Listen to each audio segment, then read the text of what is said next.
Yeah, guys, right now I'm on Highway 70 between Highways 258 as well as 58, and I'm actually standing in what was the parking lot just this morning of New Sports Shop. Now, New Sports Shop flooded all the way back in Hurricane Floyd as well as Hurricane Matthew. Flooded again here for Hurricane Florence. Well, Don, we know that he is 18-year-old Coda Hudson Hayes, and he was driving a brown Subaru.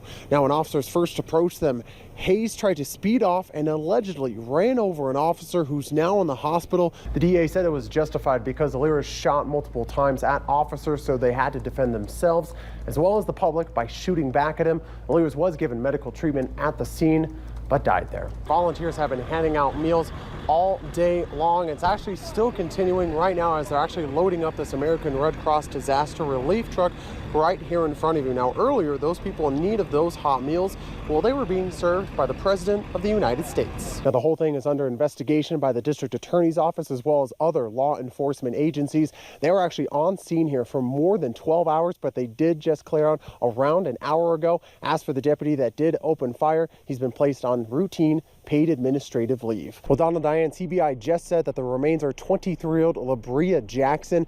Here's a picture of her now. She was reported missing to the Aurora Police Department last month.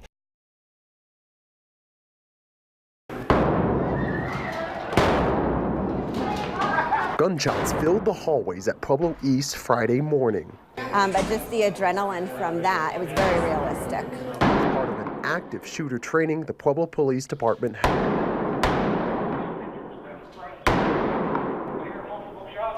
Great opportunity to bring all those resources together and see how we would react in an event like this. While it was just a drill, it felt real as officers worked to figure out what exactly happened.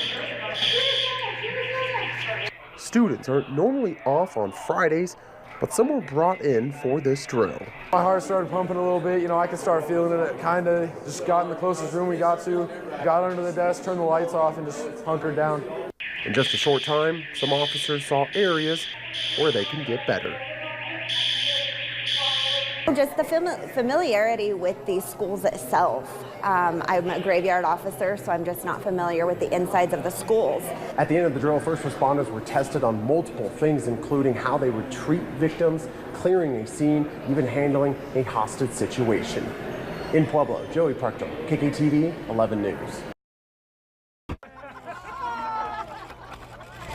People of all ages were excited to see the president in New Bern as he makes his tour around the state after Hurricane Florence devastated the community. All the way around me, even just feet away, it looks like Tornado Alley. Trees are down, snapped. The president making a stop at Temple Baptist Church to lift the spirits of volunteers and those affected by the storm by handing out food and talking with them. And it was great because the faces just showed how much it meant to them that, the president took time to not only just ask about them, but to hand the food to them. That was smart. Thank you. Thank you. Both the president and Governor Roy Cooper took the time to stop by as they made their way to the communities hit hardest. The president is in my hometown. After something so tragic just happened, it's a blessing, and he has done so much to help our community. We've all come together. And it's a beautiful place to be. And supporters lined the streets of downtown New Bern as the president's motorcade made its way through the town. I think it's pretty good, but I wish they'd have told more people that he was coming so he could have seen how much we love him. Jay Moran's house in Fruta. It's real quiet. It's a very quiet neighborhood. He's used to a simple life. What's going on? Go get your ball. But after adopting his new furry little buddy, Shorty, things will get a little less quiet. He's got more energy than you can. But that won't be a problem for Moran. I know how to handle a dog, James is looking for a little companionship.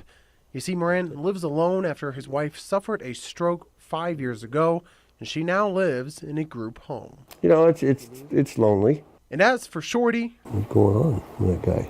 He's happy to have his forever home. It's just amazing to think that, 2 months ago, this dog was in one of the most precarious situations you can imagine, and he was brought up to Grand Junction from Houston after Hurricane Harvey hit that area. He's sleeping in a kennel really happily, and he has a warm place with love and everything else. And with an owner he gets along with pretty well. The moment he saw me, he came running at me.